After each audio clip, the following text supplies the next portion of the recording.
Fais sortir ta famille de cette maison ce soir. Ces mots résonnent encore dans ma tête, même après toutes ces années. C'était la semaine de Noël. La neige tombait doucement sur le toit de notre maison à Versailles. Les guirlandes brillaient dans le salon. L'odeur du pain d'épices flottait dans l'air. Et pourtant, cette phrase prononcée par ma voisine Marguerite a glacé mon sang comme jamais rien ne l'avait fait auparavant. Je m'appelle Cléo Vidal. J'ai 70 ans aujourd'hui, et voici l'histoire que j'ai gardée pour moi bien trop longtemps. Ce soir-là, il était presque 22 heures. Mon mari Salomon était dans son bureau, comme toujours, plongé dans ses dossiers. Nos enfants étaient partis fêter Noël avec leur propre famille. La maison était calme, trop calme peut-être. J'étais en train de ranger la cuisine quand j'ai entendu frapper à la porte. 3 coups secs, urgent. Quand j'ai ouvert, Marguerite se tenait là, le visage pâle, les mains tremblantes. Elle habitait la maison d'en face depuis 15 ans. Nous prenions le thé ensemble tous les jeudis. Elle connaissait mes habitudes, mes joies, mes peines. Une femme discrète, élégante, qui ne parlait jamais sans raison. « Cléo », a-t-elle murmuré en me prenant les mains, « tire ta famille de cette maison. Ce soir, maintenant. » Mon cœur s'est mis à battre très fort. « Marguerite, qu'est-ce qui se passe? Pourquoi tu me dis ça ?» Elle a regardé derrière elle, comme si quelqu'un pouvait nous entendre. « Tu le sauras demain. Je ne peux pas t'expliquer maintenant.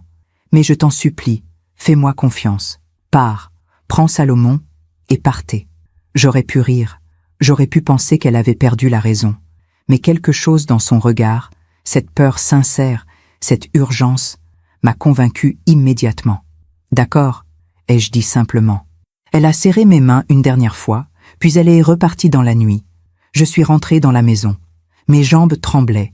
J'ai fermé la porte à clé et j'ai sorti mes clés de mon sac. Ces mêmes clés que Salomon m'avait offertes le jour où nous avions emménagé, il y a 30 ans. Un trousseau simple, en argent, avec un petit pendentif en forme de maison. Je les ai serrés dans ma paume, comme pour me donner du courage. Salomon a levé les yeux de son bureau quand je suis entré. « Cléo, tout va bien ?»« Non », ai-je répondu calmement. « On doit partir. Maintenant. » Il m'a regardé comme si j'étais folle. « Partir?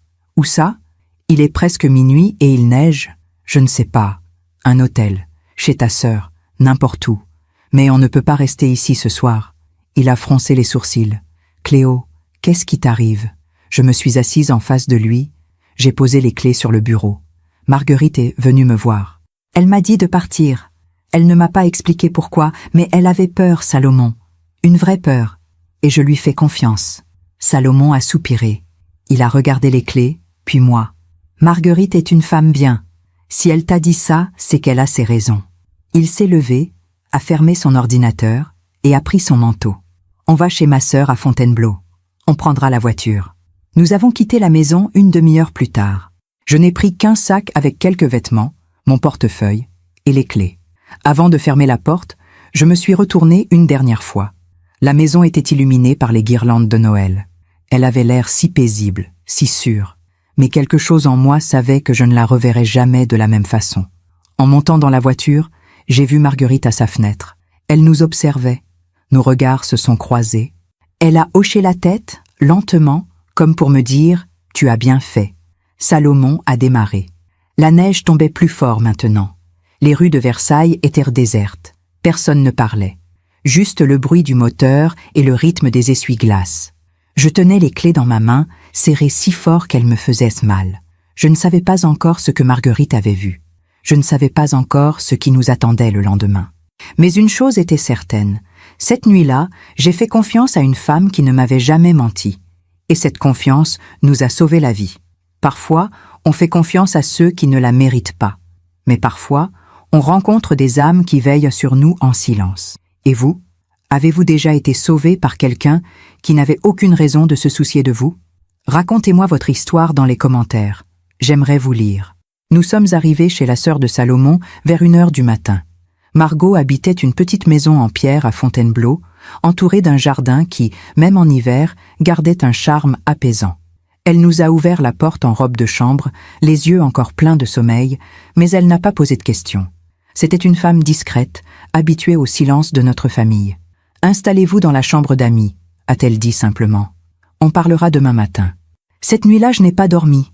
J'étais allongée à côté de Salomon, qui ronflait doucement épuisé par la route et l'incompréhension de cette fuite soudaine.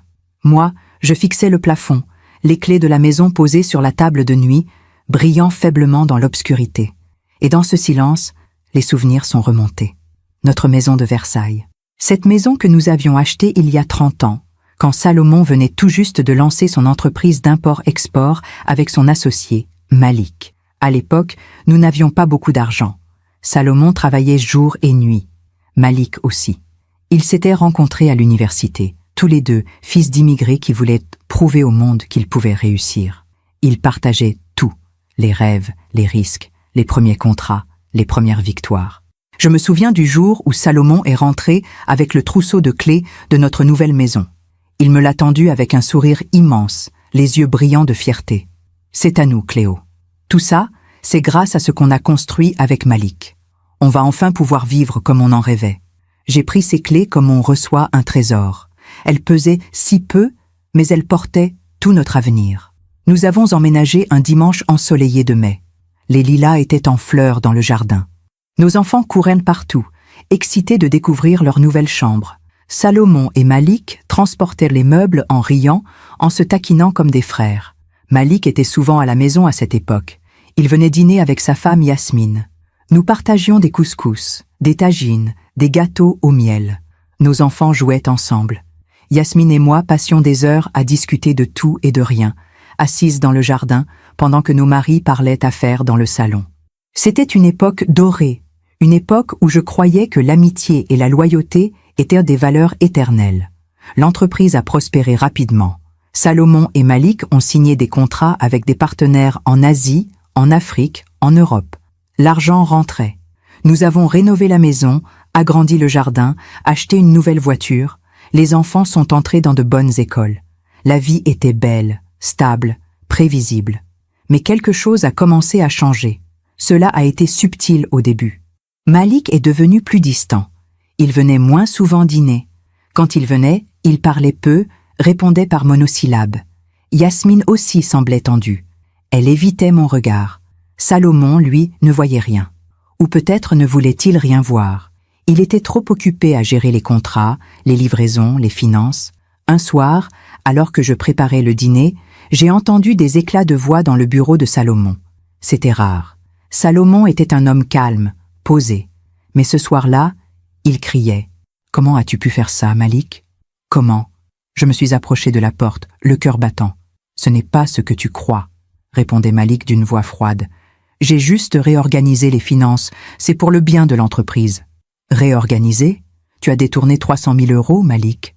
300 000 euros qui ne sont plus sur les comptes. » Le silence qui a suivi était lourd, étouffant. « Je te rembourserai, » a finalement dit Malik. « Ce n'est pas une question d'argent. C'est une question de confiance. Tu m'as trahi. » J'ai reculé dans le couloir, tremblante. Je ne voulais pas en entendre plus. Mais il était trop tard. La fissure venait d'apparaître. Les semaines qui ont suivi ont été un cauchemar. Salomon a découvert que Malik avait ouvert des comptes bancaires parallèles, falsifié des documents, détourné des fonds pendant plus d'1 an. Tout cela sous couvert d'investissements fictifs. Salomon a porté plainte. Malik a été arrêté. Le procès a duré des mois. Les journaux locaux en ont parlé. Nos voisins nous regardaient avec pitié ou curiosité. Yasmine a divorcé. Les enfants de Malik ont coupé les ponts avec leur père. Malik a été condamné à 5 ans de prison pour détournement de fonds et falsification de documents. Quand le verdict est tombé, Salomon est rentré à la maison, les épaules voûtées, le visage marqué par la fatigue. « C'est fini » a-t-il dit en s'asseyant dans le salon. Mais je voyais bien que ce n'était pas fini. Pas vraiment. Pendant les années qui ont suivi, Salomon a reconstruit l'entreprise seul. Il a remboursé les dettes, retrouvé la confiance des partenaires, reconstruit ce que Malik avait détruit. Nous n'avons plus jamais parlé de Malik.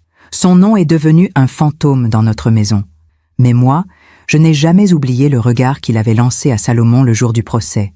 Un regard glacial, haineux, chargé d'une promesse silencieuse. « Tu le paieras ?» Allongé dans le lit chez Margot, je serrais les clés dans ma main, et ces souvenirs me submergeaient comme une vague. Malik était sorti de prison il y a 2 ans.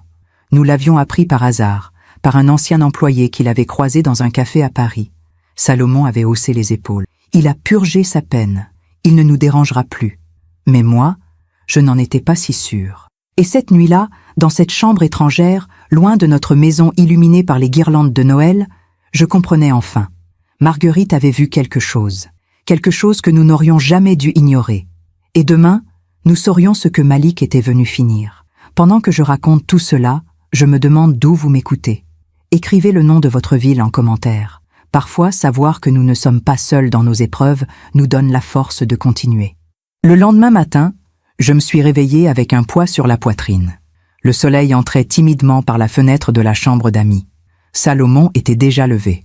J'entendais des voix dans la cuisine. Lui et Margot discutaient à voix basse.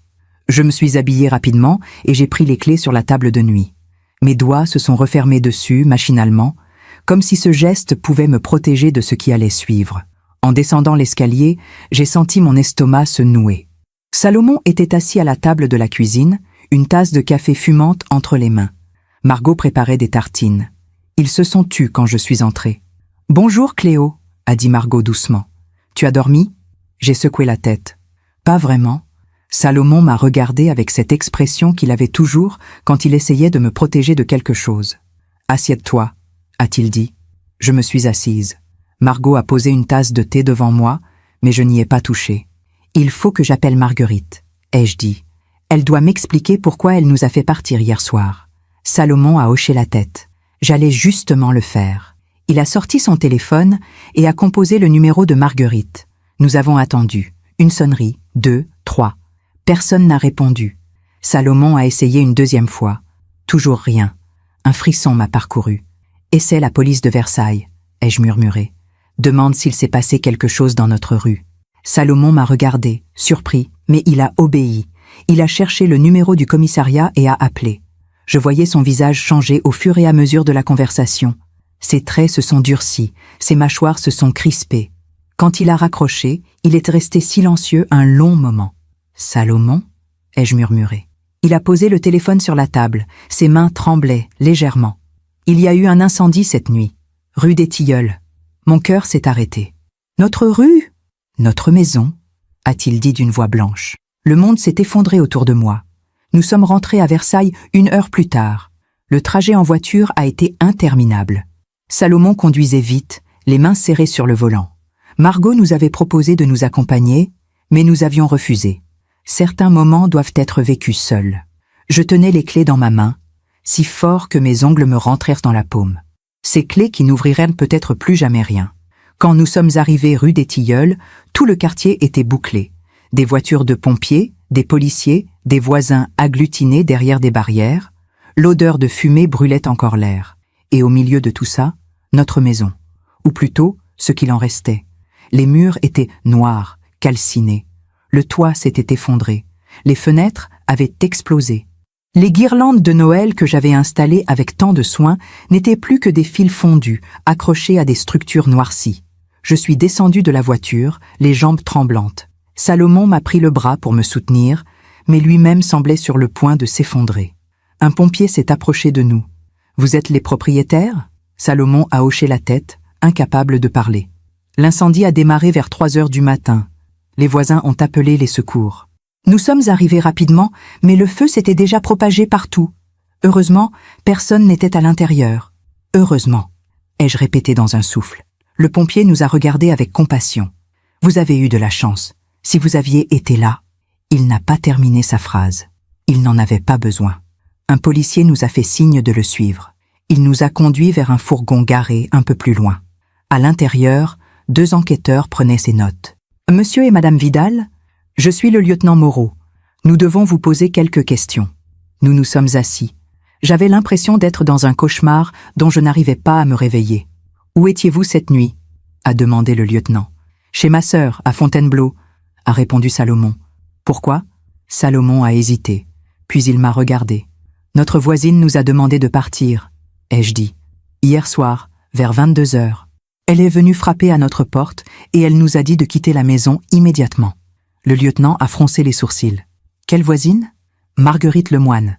Elle habite en face de chez nous. » Le lieutenant a échangé un regard avec son collègue. « Madame Lemoine nous a déjà contactés ce matin. Elle est venue nous voir dès qu'elle a vu les pompiers. Elle nous a raconté quelque chose de très important. » Mon cœur s'est mis à battre plus fort. « Quoi ?» Le lieutenant a ouvert un carnet. Hier soir, vers 21h45, Madame Lemoine a vu une voiture se garer devant votre maison. Une berline sombre, sans plaque d'immatriculation visible. 2 hommes en sont descendus. Ils portèrent des cagoules noires. Elle les a entendus parler entre eux. L'un d'eux a dit « Demain, on termine le travail ». Le sang s'est glacé dans mes veines. Elle a reconnu la voix de l'un des hommes, a continué le lieutenant. C'est pour ça qu'elle est venue vous prévenir immédiatement. Salomon s'est penché en avant. Qui a-t-elle reconnu? Le lieutenant nous a regardés droit dans les yeux. Malik Ben Ali, votre ancien associé. Le silence qui a suivi était assourdissant. Salomon est devenu blanc comme un linge. Il a ouvert la bouche, mais aucun son n'en est sorti. Moi, j'ai senti mes mains se mettre à trembler. Les clés sont tombées sur le sol du fourgon avec un bruit métallique. « Malik !» ai-je murmuré. C'était Malik. Le lieutenant a hoché la tête. Nous avons lancé un avis de recherche. Nous allons le retrouver. Mais en attendant, je dois vous poser une question importante. Avez-vous des ennemis? Quelqu'un qui aurait une raison de vouloir vous faire du mal? Salomon a ri amèrement. Malik m'a volé 300 000 €. Il a trahi ma confiance. Il a détruit notre entreprise. Je l'ai fait condamner à 5 ans de prison. Vous croyez que ça lui donne une raison? Le lieutenant a noté quelque chose dans son carnet. Quand avez-vous eu des nouvelles de lui pour la dernière fois? Jamais. Depuis le procès, nous n'avons plus eu aucun contact. Il est sorti de prison il y a 2 ans, a ajouté le lieutenant. Il a été placé sous contrôle judiciaire. Il devait pointer régulièrement au commissariat, mais il a disparu il y a 6 mois. Nous le recherchions déjà pour non-respect de ses obligations. Salomon s'est pris la tête entre les mains. Mon Dieu, il préparait ça depuis 6 mois. Nous sommes sortis du fourgon 1 heure plus tard, après avoir répondu à toutes les questions. Dehors, les pompiers étaient encore en train de sécuriser les lieux. Des voisins nous regardaient avec pitié. Certains sont venus nous serrer dans leurs bras, nous dire qu'ils étaient désolés. Mais moi, je ne voyais qu'une seule personne, Marguerite. Elle se tenait devant sa maison, de l'autre côté de la rue, emmitouflée dans un long manteau gris. Quand nos regards se sont croisés, elle a esquissé un petit sourire triste. Je me suis dirigé vers elle. Salomon m'a suivi. « Marguerite », ai-je dit en arrivant devant elle. Elle m'a ouvert les bras et je m'y suis effondré. J'ai pleuré contre son épaule, incapable de retenir les larmes plus longtemps. « Merci », ai-je murmuré entre 2 sanglots. « Merci de nous avoir sauvés. » Elle m'a caressé les cheveux doucement. Je ne pouvais pas vous laisser dormir dans cette maison en sachant ce que j'avais entendu. Salomon s'est approché, les yeux rougis. « Vous avez reconnu sa voix ?» Marguerite a hoché la tête. « Malik venait souvent chez vous avant. Je l'ai vu des centaines de fois. J'ai entendu sa voix des dizaines de fois. Hier soir, quand il a parlé, j'ai su immédiatement que c'était lui, même avec la cagoule, même dans le noir. « Pourquoi ne nous avez-vous pas dit tout ça hier soir ?» a demandé Salomon. « Parce que je ne voulais pas vous faire peur inutilement. Je voulais juste que vous partiez. Le reste, c'était pour la police. » Elle nous a regardés avec une infinie tendresse. « Vous avez toujours été de bons voisins, de bonnes personnes. Je ne pouvais pas rester les bras croisés. Nous sommes repartis chez Margot ce jour-là. Nous n'avions plus de maison, plus de vêtements, plus de photos, plus de souvenirs. Tout avait brûlé. Tout, sauf les clés. Ces clés que je tenais encore dans ma main. Ces clés qui n'ouvraient plus rien, mais qui portaient encore le poids de 30 ans de vie. Ce soir-là, allongé dans le lit chez Margot, j'ai regardé Salomon dormir. Son visage était marqué par la fatigue, par la colère, par la tristesse. Et moi, je me suis demandé jusqu'où peut aller la haine d'un homme qui a tout perdu. Malik avait essayé de nous tuer, pas par accident, pas par impulsion, mais de manière calculée, froide, méthodique. Et quelque chose en moi savait que ce n'était pas fini. Pas encore. Je me demande encore si j'ai eu raison de faire confiance à Marguerite sans poser de questions. Et vous? Auriez-vous quitté votre maison en pleine nuit sur les conseils d'une voisine, sans savoir pourquoi? Racontez-moi dans les commentaires ce que vous auriez fait à ma place. Les jours qui ont suivi l'incendie ont été les plus étranges de ma vie. Nous vivions chez Margot, dans cette petite maison de Fontainebleau qui n'était pas la nôtre. Chaque matin, je me réveillais avec l'espoir fou que tout cela n'avait été qu'un cauchemar.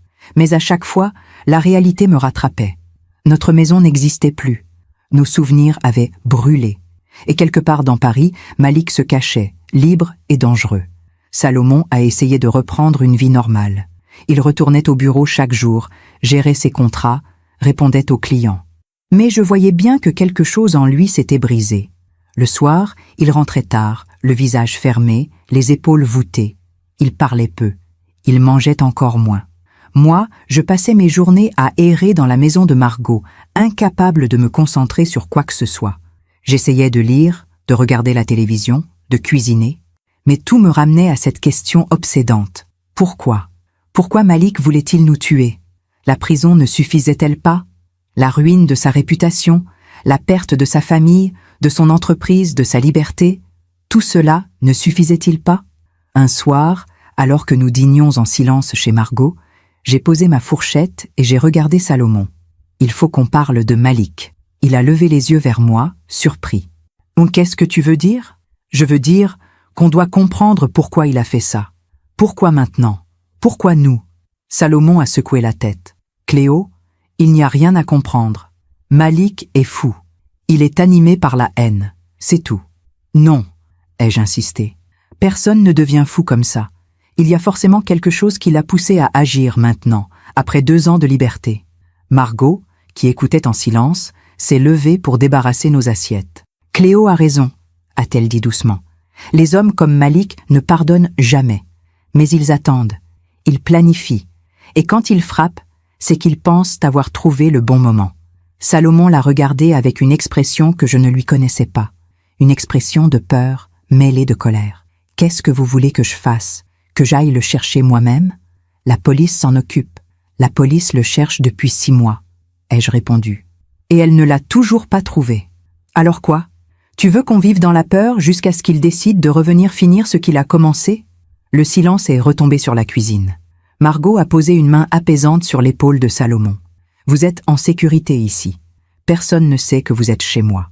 Mais je voyais bien dans ses yeux qu'elle n'en était pas si sûre. 2 semaines sont passées. 2 semaines pendant lesquelles nous avons essayé de reconstruire une routine. Salomon continuait à travailler. Moi, j'ai commencé à chercher un nouvel appartement. Les assurances nous avaient promis une indemnisation, mais les procédures prenaient du temps. Trop de temps. Nos enfants nous appelaient tous les jours. Ils voulaient que nous venions vivre près d'eux, à Lyon, à Bordeaux. Ils s'inquiétaient. Mais nous refusions. Versailles était notre ville. Notre vie était là. Nous ne voulions pas que Malik nous chasse de chez nous. Mais au fond de moi, je savais que nous étions déjà chassés. Un matin, alors que je préparais le petit déjeuner, le téléphone de Salomon a sonné. C'était le lieutenant Moreau. « Monsieur Vidal, nous avons du nouveau. Pouvez-vous passer au commissariat cet après-midi » Salomon a raccroché, le visage pâle. « Ils ont retrouvé Malik » a-t-il murmuré. Mon cœur a fait un bond dans ma poitrine. « Ils l'ont arrêté » Je ne sais pas. Il veut qu'on vienne. Nous sommes arrivés au commissariat de Versailles vers 15 heures. Le lieutenant Moreau nous attendait dans son bureau, l'air grave. Il nous a fait asseoir et a posé un dossier devant lui. « Nous n'avons pas encore arrêté Malik Ben Ali » a-t-il commencé. « Mais nous avons localisé plusieurs de ses mouvements ces derniers mois. » Il a ouvert le dossier et en a sorti plusieurs photos, des captures de caméras de surveillance. Sur l'une d'elles, on voyait Malik entrant dans une station-service à la périphérie de Paris. Sur une autre, il sortait d'un supermarché. Sur une troisième, il montait dans une voiture noire. Nous avons également retrouvé son complice, a continué le lieutenant, un certain Karim Bouzid, un homme avec un lourd casier judiciaire. Violence, cambriolage, trafic de stupéfiants. Il a été arrêté hier soir lors d'un contrôle routier. Il avait dans sa voiture des bidons d'essence et des allumes-feu. Salomon s'est penché en avant. Il a avoué, partiellement. Il a reconnu avoir participé à l'incendie de votre maison. Mais il prétend que c'est Malik qui a tout organisé. Malik qui l'a payé. Malik qui voulait que vous mouriez dans l'incendie. J'ai senti mes mains devenir glacées. Pourquoi ? Ai-je murmuré. Pourquoi Malik voulait-il nous tuer? Le lieutenant a regardé Salomon avec une expression étrange. Parce que, selon Karim, Malik vous tient pour responsable de tout ce qu'il a perdu. Sa famille, sa réputation, ses années de prison. Il pense que vous l'avez détruit volontairement. Volontairement? S'est écrié Salomon. C'est lui qui m'a volé. C'est lui qui a détourné l'argent. J'ai juste fait respecter la loi. Je sais, a dit doucement le lieutenant. Mais pour Malik, vous êtes le responsable de sa chute. Et il voulait que vous payiez. Il a refermé le dossier. Karim nous a donné une information importante. Malik prévoit de quitter la France. Il a acheté un billet d'avion pour le Maroc sous une fausse identité. Le vol est prévu dans 3 jours. Alors arrêtez-le à l'aéroport, ai-je dit. C'est ce que nous comptons faire. Mais en attendant, vous devez rester vigilant. Malik sait que son plan a échoué. Il sait que vous êtes vivant. Et il sait que nous le recherchons. Il pourrait tenter quelque chose de désespéré. Nous sommes rentrés chez Margot dans un état second. Salomon conduisait en silence, les mains crispées sur le volant. Moi, je regardais par la fenêtre, incapable de penser clairement. « Il est devenu fou », a fini par dire Salomon. « Complètement fou. Ou alors il a toujours été comme ça », ai-je répondu. « Et nous ne l'avons jamais vu. » Salomon m'a regardé, surpris. « Qu'est-ce que tu veux dire ?»« Je veux dire que Malik a toujours été jaloux de toi, même avant. Tu ne t'en souviens pas ?» Il a froncé les sourcils. « Jaloux ? De quoi ? Nous avons tout construit ensemble. »« Non, » ai-je dit doucement. « C'est toi qui as tout construit. C'est toi qui avais les idées. Toi qui négociais les contrats. Toi que les clients respectaient. Malik était juste là, à côté, toujours dans ton ombre. » Salomon a secoué la tête. « Tu te trompes. Malik était un bon associé. Avant qu'il ne me trahisse, nous étions comme des frères. Les frères aussi peuvent se haïr, ai-je murmuré. Ce soir-là, je n'ai pas réussi à dormir. Je suis resté éveillé dans le lit, les clés de notre ancienne maison posées sur la table de nuit. Ces clés qui ne servaient plus à rien, mais que je ne pouvais pas me résoudre à jeter. Je pensais à Malik, à cet homme que j'avais cru connaître. Cet homme qui venait dîner chez nous, qui riait avec Salomon, qui jouait avec nos enfants. Cet homme qui avait tout détruit par jalousie, par haine, par orgueil. Et je pensais à nous, à Salomon et moi, à la façon dont nous avions continué à vivre comme si rien ne s'était passé. Comme si le fait de ne plus parler de Malik suffisait à le faire disparaître. Mais on ne peut pas effacer les gens. On ne peut pas effacer la haine. Je me suis levée et je suis descendue dans la cuisine. Margot était là, assise à la table, une tasse de tisane fumante entre les mains. « Tu ne dors pas ?» a-t-elle demandé. « Non. » Elle m'a fait signe de m'asseoir et m'a servi une tasse de tisane. « Tu as peur ?» J'ai hoché la tête. « Oui, mais pas pour moi. Pour Salomon. Il refuse de voir la vérité. Il refuse d'accepter que Malik ne s'arrêtera jamais. » Margot a bu une gorgée de tisane. Les hommes ont souvent du mal à accepter qu'ils ont été trahis, surtout par quelqu'un qu'ils considéraient comme un frère. Mais je ne comprends pas, ai-je murmuré. Pourquoi Salomon refuse-t-il de se protéger? Pourquoi refuse-t-il de prendre cette menace au sérieux? Margot m'a regardé avec une infinie douceur, parce qu'accepter que Malik veut le tuer, c'est accepter que tout ce qu'ils ont construit ensemble n'était qu'un mensonge. Et ça, c'est peut-être plus douloureux que la mort elle-même. Ces mots ont résonné en moi comme une vérité terrible. Salomon ne niait pas le danger par naïveté. Il le niait parce qu'accepter la haine de Malik, c'était accepter que leur amitié n'avait jamais existé. Et pour un homme comme Salomon, qui croyait en la loyauté, en l'honneur, en la parole donnée, c'était insupportable. Les 3 jours suivants ont été interminables. Nous attendions des nouvelles de la police. Nous espérions que Malik serait arrêté à l'aéroport, que tout serait fini. Mais au fond de moi, je savais que rien n'était jamais vraiment fini. Le 3e jour, le lieutenant Moreau a appelé. « Malik n'est pas venu à l'aéroport », a-t-il dit d'une voix tendue. Il a dû se douter que nous l'attendions. Il est toujours en fuite. Salomon a raccroché, le visage livide. « Il ne partira jamais », ai-je murmuré. « Il restera ici jusqu'à ce qu'il obtienne ce qu'il veut. » Salomon m'a regardé, et pour la première fois depuis des semaines, j'ai vu la peur dans ses yeux. « Alors quoi? On fait quoi, Cléo ?» J'ai pris les clés sur la table. Ces clés qui ne servaient plus à rien, qui ne protégeaient plus personne. « On arrête de fuir », ai-je dit. « On arrête de faire semblant que tout va bien. Et on accepte que Malik ne nous laissera jamais tranquilles. » Pendant que je raconte tout cela, je me demande d'où vous m'écoutez. Écrivez le nom de votre ville en commentaire. Parfois, se sentir entouré, même virtuellement, donne la force de continuer.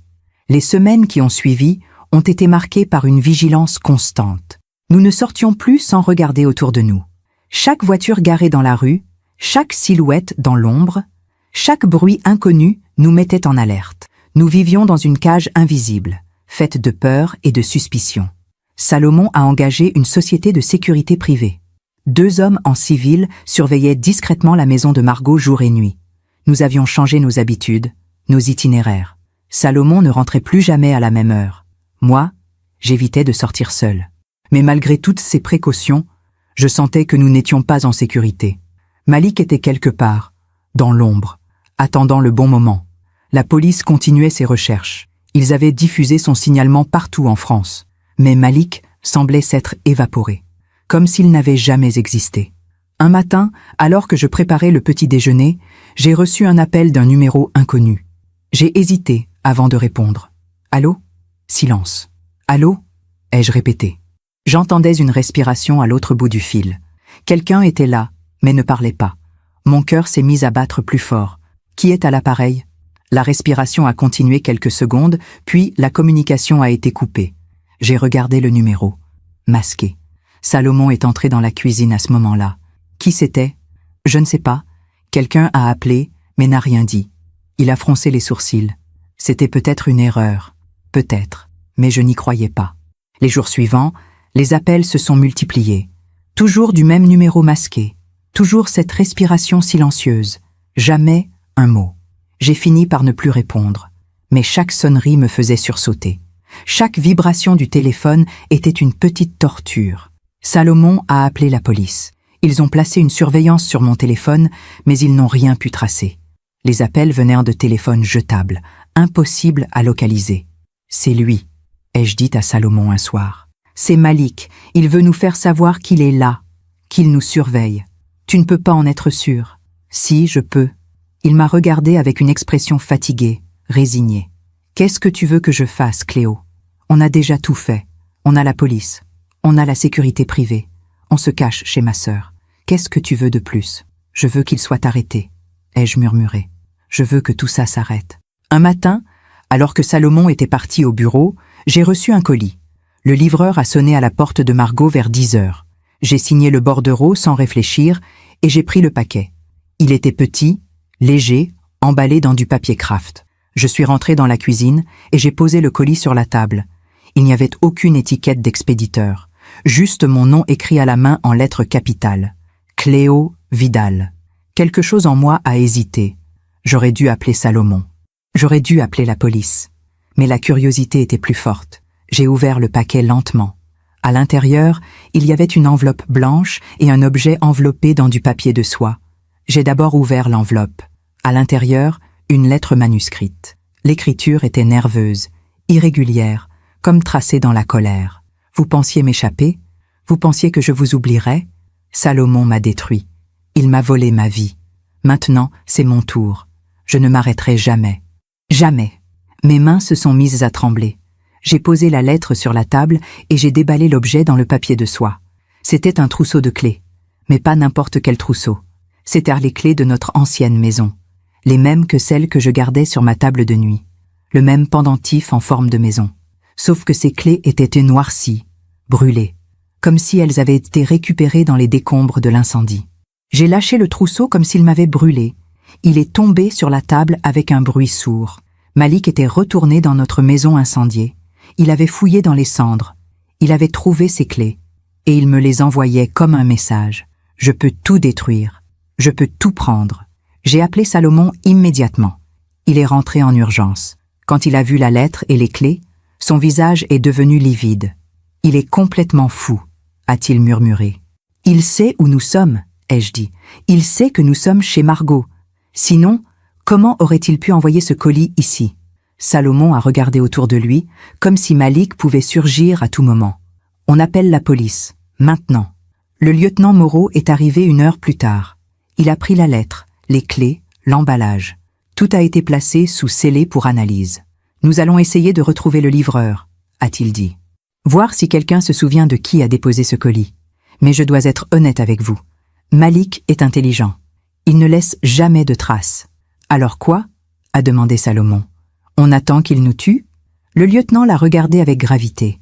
Monsieur Vidal, je comprends votre frustration. Mais nous faisons tout ce qui est en notre pouvoir. Malik est recherché activement. Chaque commissariat de France a son signalement. Nous finirons par le trouver. Quand ? Dans 6 mois ? Dans 1 an ? Je ne peux pas vous donner de délai, mais je peux vous dire que tant qu'il manifeste sa présence, tant qu'il envoie des messages, tant qu'il vous provoque, il finira par faire une erreur, et ce jour-là, nous l'arrêterons. Cette nuit-là, Margot nous a proposé de partir quelque temps, de quitter la région, d'aller chez nos enfants, à Lyon ou à Bordeaux.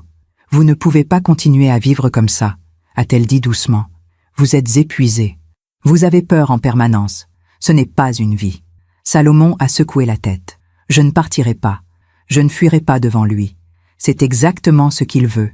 Qu'on se cache, qu'on disparaisse, qu'on lui donne raison. Salomon, ai-je murmuré. Margot a raison. Nous ne pouvons pas continuer comme ça. Alors quoi? On abandonne tout? Notre ville, notre vie, notre dignité? Il ne s'agit pas de dignité. Il s'agit de survie. Il m'a regardé avec une expression que je ne lui avais jamais vue. Une expression de colère mêlée de désespoir. Tu veux que je me soumette à lui? Que je reconnaisse qu'il a gagné? Je veux que nous restions en vie. Le silence est retombé dans la cuisine. Margot a posé une main apaisante sur l'épaule de Salomon. Personne ne parle de soumission. Personne ne parle de victoire. Il s'agit juste de vous protéger. Le temps que la police fasse son travail. Salomon a fini par hocher la tête, vaincu. D'accord, on part quelques semaines. Le temps que ça se calme. Nous avons commencé à préparer notre départ. Nos enfants ont été soulagés d'apprendre que nous venions. Ils nous ont trouvé un petit appartement meublé près de Lyon. Un endroit discret où personne ne nous connaissait. Mais 2 jours avant notre départ, quelque chose d'étrange s'est produit. Marguerite, notre voisine, celle qui nous avait sauvé la vie, a appelé Salomon. « Si, il faut que je vous parle, a-t-elle dit. C'est important. Venez chez moi ce soir, seul. » Salomon a froncé les sourcils. « Pourquoi? Qu'est-ce qui se passe? Je ne peux pas en parler au téléphone. Mais j'ai découvert quelque chose que vous devez savoir. Nous sommes allés chez Marguerite ce soir-là. Elle nous attendait dans son salon, une tasse de thé à la main. Elle avait l'air fatiguée, préoccupée. « Asseyez-vous, a-t-elle dit. » Nous nous sommes assis sur le canapé. Mon cœur battait fort. Je sentais que ce qu'elle allait nous dire changerait tout. « J'ai fait quelque chose que je n'aurais peut-être pas dû faire, » a commencé Marguerite. « Mais je devais savoir. » « Savoir quoi ?» ai-je demandé. Elle a sorti un dossier de son sac et l'a posé sur la table basse. Après l'incendie, j'ai commencé à me poser des questions. Comment Malik savait-il que vous étiez encore dans cette maison? Comment savait-il que vous n'étiez pas parti en vacances, comme tant de gens le font à Noël? Salomon s'est penché en avant. Continuez. Alors j'ai mené ma petite enquête. J'ai parlé aux voisins. J'ai posé des questions. Et j'ai découvert quelque chose de troublant. Elle a ouvert le dossier et en a sorti plusieurs photos. Des photos prises avec un téléphone portable. On y voyait une voiture garée dans notre rue. Une berline noire, la même que celle décrite par Marguerite le soir de l'incendie. Cette voiture était garée dans notre rue presque tous les jours pendant les 3 semaines avant l'incendie, a dit Marguerite. Toujours au même endroit, toujours aux mêmes heures. Malik nous surveillait, ai-je murmuré. Oui, mais ce n'est pas tout. Elle a sorti une autre photo. Cette fois, on voyait quelqu'un sortir de la voiture. Un homme de dos, portant une casquette et un blouson sombre. Je n'ai pas réussi à voir son visage, a continué Marguerite. Mais j'ai noté la plaque d'immatriculation. Elle a tendu un papier à Salomon, un numéro de plaque griffonné à la main. J'ai donné ce numéro à un ami qui travaille dans la police. Il a fait des recherches. Cette voiture est enregistrée au nom d'une société de location. Une société de location? Oui. Et devinez qui a loué cette voiture? Le silence s'est fait pesant. Karim Bouzid, le complice de Malik, celui qui a été arrêté. Mon sang s'est glacé. Mais il y a autre chose, a ajouté Marguerite. Quelque chose que la police ne vous a pas dit. Elle a sorti une dernière photo du dossier. Une photo floue, prise de loin, montrant 2 hommes assis dans une voiture. Cette photo a été prise 1 semaine avant l'incendie, dans un café de Versailles. J'ai regardé la photo de plus près. L'un des hommes était clairement Malik. Je reconnaissais sa silhouette, sa posture. Mais l'autre homme, mon cœur s'est arrêté.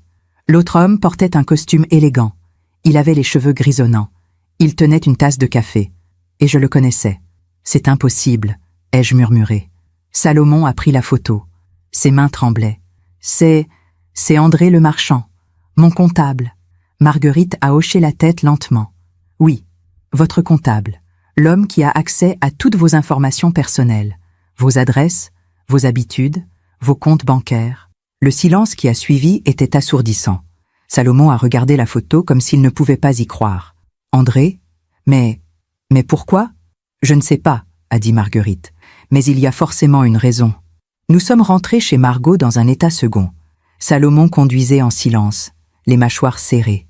Moi, je tenais le dossier sur mes genoux, incapable de penser clairement. André le marchand, le comptable de Salomon depuis 15 ans. Un homme discret, efficace, en qui nous avions toute confiance. Comment avait-il pu nous trahir? Quand nous sommes arrivés chez Margot, Salomon s'est assis à la table de la cuisine et a ouvert son ordinateur. Il a cherché le numéro d'André et l'a appelé. Pas de réponse. Il a essayé une deuxième fois. Toujours rien. Il ne répond pas, a-t-il murmuré. Appelle son bureau, ai-je dit. Il a appelé le cabinet comptable où travaillait André. Une secrétaire a répondu. Bonjour, je voudrais parler à Monsieur le marchand. Monsieur le marchand? Il n'est plus avec nous. Salomon a froncé les sourcils. Comment ça, il n'est plus avec vous? Il a démissionné il y a 2 semaines. Il nous a dit qu'il partait s'installer au Portugal.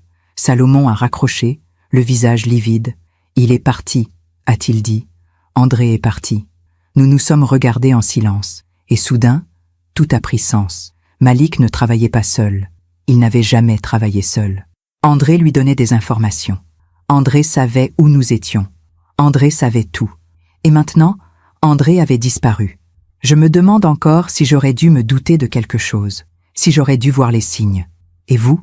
Avez-vous déjà été trahi par quelqu'un en qui vous aviez une confiance aveugle? Qu'auriez-vous fait à ma place? La nuit qui a suivi la découverte de la trahison d'André a été la plus longue de ma vie. Je suis resté éveillé, allongé dans le lit, à regarder le plafond, incapable de fermer les yeux. À côté de moi, Salomon respirait difficilement. Je savais qu'il ne dormait pas non plus.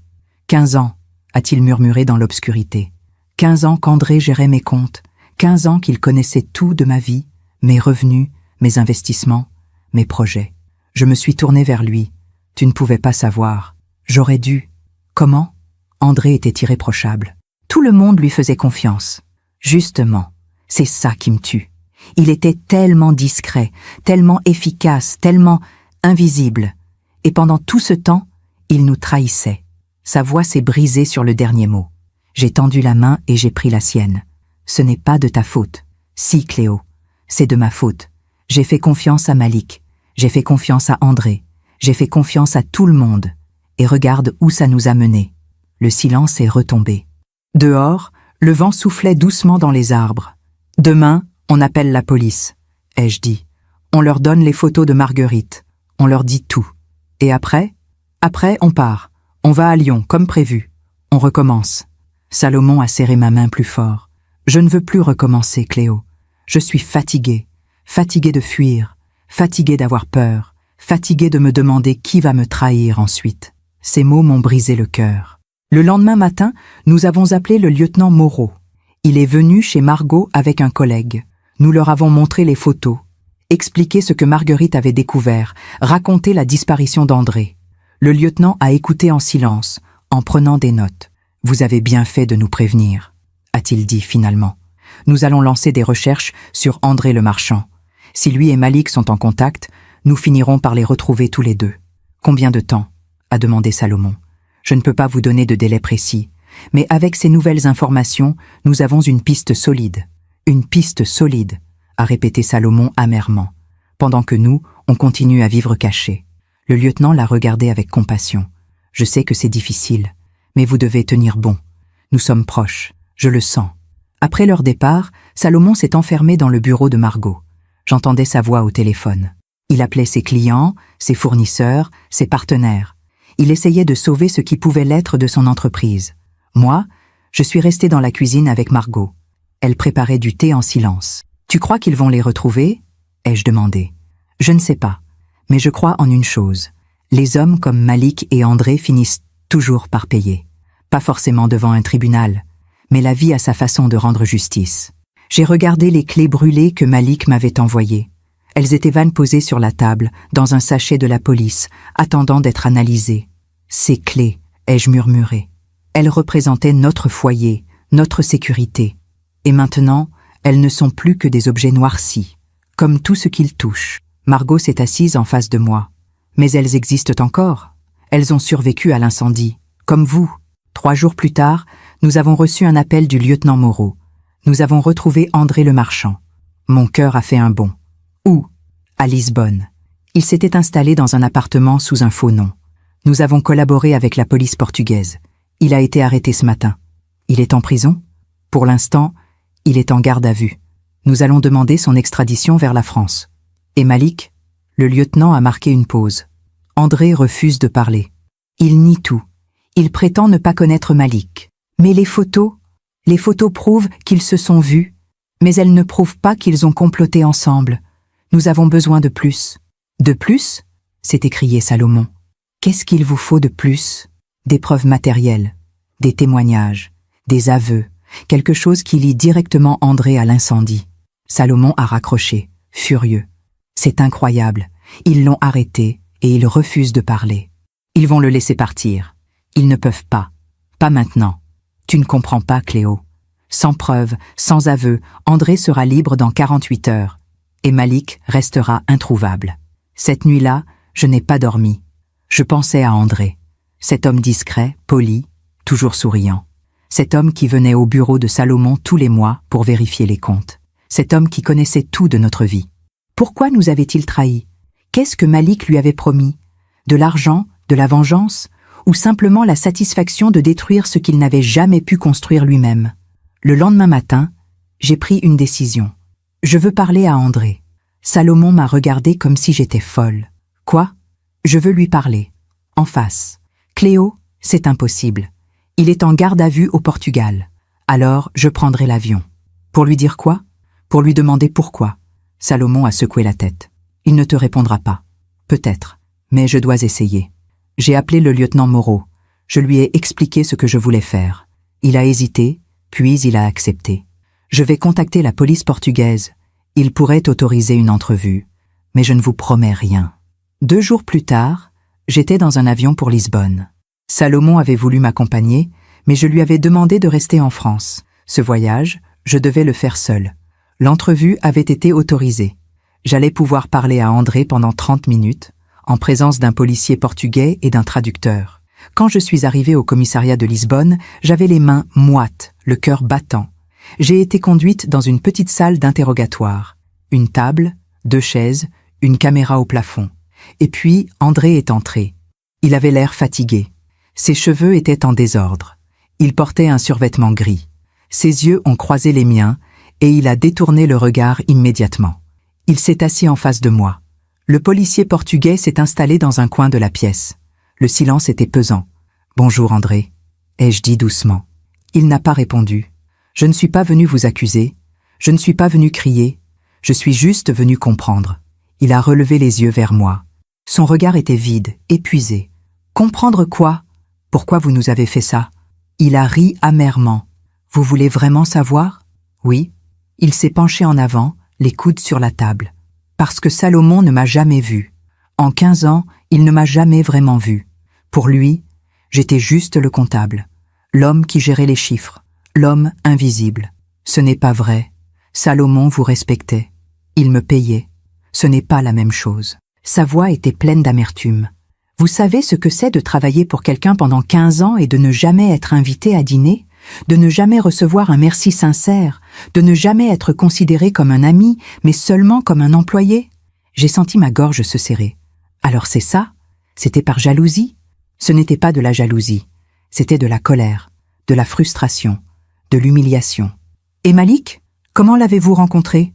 André a souri tristement. C'est lui qui m'a contacté, il y a 2 ans.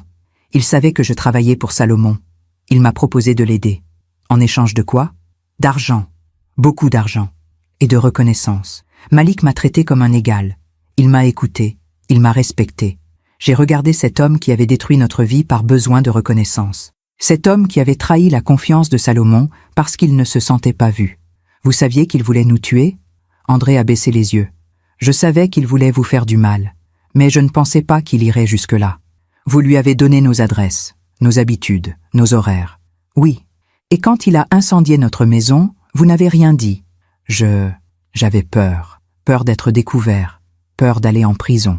Alors vous avez fui. Oui. Le silence est retombé. J'ai regardé André, cet homme brisé, vaincu, qui avait vendu son âme pour un peu d'attention. Où est Malik maintenant? Ai-je demandé doucement. Je ne sais pas. Vous mentez. Il a secoué la tête. Je ne mens pas. Malik ne me fait plus confiance. Depuis que j'ai fui au Portugal, il ne m'a plus contacté. Mais vous savez où il pourrait être? André a hésité. Puis il a murmuré. Il parlait souvent d'un endroit. Un petit village dans les Pyrénées. Un endroit où personne ne le connaissait. Quel village? Je ne sais pas exactement. Mais c'est près de Luchon. Il disait qu'il y avait une maison abandonnée, qu'il pourrait s'y cacher. J'ai noté mentalement l'information. Pourquoi vous me dites ça maintenant? André a levé les yeux vers moi. Pour la première fois, j'ai vu quelque chose d'humain dans son regard, quelque chose qui ressemblait à du remords. Parce que j'ai réalisé que je me suis trompé. Malik ne m'a jamais respecté. Il m'a utilisé, comme tout le monde m'a utilisé. Il s'est tu. Et parce que vous ne méritez pas de mourir pour mes erreurs. Je suis rentré en France le soir même. J'ai immédiatement contacté le lieutenant Moreau et je lui ai raconté ma conversation avec André. Les Pyrénées, près de Luchon? Oui, une maison abandonnée. Nous allons envoyer une équipe. Quand? Le plus vite possible. 2 jours plus tard, la police a retrouvé Malik. Il se cachait effectivement dans une vieille ferme abandonnée près de Luchon. Quand les gendarmes ont encerclé la maison, il a tenté de fuir. Mais il était trop tard. Malik a été arrêté sans résistance. Quand le lieutenant Moreau nous a appelés pour nous annoncer la nouvelle, j'ai senti mes jambes se dérober sous moi. « C'est fini ?» ai-je murmuré. « Oui, Madame Vidal, c'est fini. » Salomon s'est effondré sur une chaise, le visage dans les mains. Et moi, j'ai pris les clés brûlées dans leur sachet. Ces clés qui avaient traversé l'incendie. Ces clés qui avaient survécu à tout. Et j'ai pleuré. Pas de tristesse, pas de colère, mais de soulagement. Je me demande encore si j'ai eu raison d'aller parler à André, si cette décision a vraiment changé quelque chose. Et vous? Qu'auriez-vous fait à ma place? L'arrestation de Malik aurait dû marquer la fin de notre cauchemar. Mais en réalité, ce n'était que le début d'une autre épreuve. Celle du procès. Celle de la confrontation finale. Les semaines qui ont suivi ont été un tourbillon administratif et judiciaire. Convocation, déposition, interrogatoire, reconstitution. La justice avançait lentement, méthodiquement, implacablement. André avait été extradé du Portugal. Lui aussi allait être jugé, pour complicité de tentative de meurtre et destruction de biens par incendie volontaire. Nous avions enfin quitté la maison de Margot pour emménager dans un petit appartement à Versailles. Pas dans notre ancien quartier, je n'aurais pas pu supporter de passer devant les ruines de notre maison chaque jour, mais dans un quartier plus calme, plus anonyme. Salomon essayait de reconstruire son entreprise. Mais quelque chose en lui s'était éteint. Il travaillait par automatisme, par devoir, mais je voyais bien que la passion n'y était plus. Moi, je passais mes journées à préparer le procès avec notre avocat, à rassembler les preuves, les photos, les factures, les témoignages, tout ce qui pourrait prouver que Malik et André avaient voulu nous tuer. Et puis, un matin de mars, nous avons reçu la convocation. Le procès aurait lieu dans 6 semaines. Les jours qui ont précédé le procès ont été les plus difficiles. Je dormais mal. Je mangeais peu. Je revivais l'incendie dans mes cauchemars. Je voyais Malik, encagoulé, versant de l'essence sur les murs de notre maison. Je nous voyais, Salomon et moi, endormis dans notre lit, inconscients du danger. Et je me réveillais en sursaut, le cœur battant, la gorge serrée. « Tu ne devrais peut-être pas venir au procès », m'a dit Salomon un soir. Nous étions assis dans le salon de notre nouvel appartement. Les cartons de déménagement n'étaient mais pas encore tous déballés. Rien ne ressemblait à chez nous. Pourquoi? Parce que tu vas devoir le voir, le regarder en face, entendre ce qu'il a à dire. Et toi? Moi, je n'ai pas le choix. Je suis la victime principale. Je dois témoigner. J'ai posé ma main sur la sienne. Alors je viens. Nous affrontons ça ensemble. Le jour du procès est arrivé trop vite. Nous sommes arrivés au palais de justice de Versailles vers 9 heures du matin. Il y avait déjà des journalistes devant l'entrée, des caméras, des micros. Notre histoire avait fait les gros titres. L'ex-associé revenu pour se venger. Tentative de meurtre par incendie. Trahison et complot. Notre avocat, Maître Dubois, une femme d'une 50aine d'années au regard perçant, nous a guidés à travers la foule. Ne répondez à aucune question. Gardez la tête haute. Nous sommes entrés dans le tribunal. L'atmosphère était lourde, solennelle. La salle d'audience était remplie. Nos enfants étaient là, assis au premier rang. Marguerite aussi. Et Margot. Et puis, de l'autre côté de la salle, j'ai vu André. Il était assis entre 2 gendarmes, menottes au poignet. Il avait maigri. Ses cheveux étaient complètement blancs maintenant. Il regardait le sol, les épaules voûtées, comme un homme déjà condamné. Et puis, la porte s'est ouverte à nouveau. Malik est entré. Mon cœur s'est arrêté. C'était la première fois que je le voyais depuis le procès d'il y a 7 ans. Depuis le jour où il avait été condamné pour détournement de fonds. Il avait changé. Ses cheveux étaient gris. Son visage était marqué par les années de prison. Mais ses yeux étaient toujours les mêmes. Froids, durs, remplis de haine. Quand il est passé devant nous pour rejoindre le box des accusés, son regard a croisé celui de Salomon. Et il a souri. Un sourire glacial, méprisant, qui disait « Je n'ai aucun regret ». Salomon s'est raidi à côté de moi. J'ai serré sa main plus fort. Le procès a duré 3 jours. Le premier jour, le procureur a exposé les faits. L'incendie, les preuves matérielles, les témoignages, les appels anonymes, le colis avec les clés brûlées, la surveillance de notre maison, la complicité d'André. Marguerite a témoigné. Elle a raconté ce qu'elle avait vu le soir du 23 décembre. La voiture noire, les 2 hommes encagoulés, la voix de Malik qu'elle avait reconnue immédiatement. J'ai su que quelque chose de terrible allait se passer, a-t-elle dit d'une voix tremblante. C'est pour ça que je suis allée prévenir Madame Vidal. Je ne pouvais pas les laisser dormir dans cette maison. Malik l'a regardé avec mépris pendant tout son témoignage. Mais il n'a rien dit. Le complice de Malik, Karim Bouzid, a également témoigné. Il avait accepté de coopérer avec la justice en échange d'une réduction de peine. Malik m'a contacté en septembre, a-t-il expliqué. Il m'a dit qu'il voulait se venger de quelqu'un qui lui avait détruit la vie. Il m'a promis 50 000 € si je l'aidais. Qu'est-ce qu'il vous a demandé de faire exactement ? A demandé le procureur. De surveiller la maison de Monsieur Vidal, de noter ses habitudes, ses horaires. Et puis, la nuit du 23 décembre, de l'aider à mettre le feu. Vous saviez que Monsieur et Madame Vidal étaient censés être dans la maison ? Karim a baissé les yeux. Oui. Donc, vous saviez que vous alliez les tuer ? Oui. Un murmure a parcouru la salle. Le deuxième jour, ce fut le tour des accusés de s'exprimer. André a parlé en premier. Il a reconnu les faits. Il a expliqué comment Malik l'avait contacté, comment il lui avait fourni des informations, comment il avait été payé en échange. Je regrette profondément ce que j'ai fait, a-t-il dit d'une voix brisée. Je ne voulais pas que les choses aillent aussi loin. Quand j'ai appris l'incendie, j'ai eu peur. C'est pour ça que je me suis enfui. Pourquoi avez-vous accepté d'aider Malik ? A demandé le procureur. André a hésité, puis il a regardé Salomon. Parce que j'étais en colère, parce que je me sentais invisible, parce que je voulais qu'on me voie enfin. Sa voix s'est brisée. Mais je me suis trompée, et maintenant, je dois vivre avec ça pour le reste de ma vie. Puis ce fut le tour de Malik. Il s'est levé lentement. Il a regardé le juge, le procureur, puis nous. Je ne regrette rien, a-t-il dit d'une voix claire, presque fière. Un silence de plomb s'est abattu sur la salle. Salomon Vidal m'a détruit. Il m'a volé ma vie. Il m'a envoyé en prison. Il m'a arraché ma famille, mon honneur, mon avenir. C'est vous qui avez détourné l'argent, a dit le procureur. J'ai pris ce qui me revenait, a répondu Malik. Salomon se faisait passer pour l'homme intègre, l'homme juste. Mais en réalité, il gardait tout pour lui, tous les bénéfices, toute la gloire. Moi, je n'étais que son larbin. Alors vous avez décidé de le tuer ? J'ai décidé de rendre justice. Justice ? Vous appelez ça justice ? Malik s'est tourné vers Salomon. Ses yeux brûlèrent de haine. Tu m'as pris 7 ans de ma vie, Salomon. 7 ans enfermé dans une cellule. 7 ans à penser à toi, à ce que tu m'avais fait. 7 ans à planifier ma vengeance. Salomon s'est levé brusquement. Mais je ne t'ai rien pris. C'est toi qui as tout détruit. C'est toi qui m'as trahi. Silence, a ordonné le juge en frappant son marteau. Mais Malik continuait de fixer Salomon. Si ta voisine ne t'avait pas prévenu cette nuit-là, tu serais mort. Et tu sais quoi ? J'aurais dormi tranquille. Des exclamations ont fusé dans la salle. Le juge a frappé à nouveau son marteau.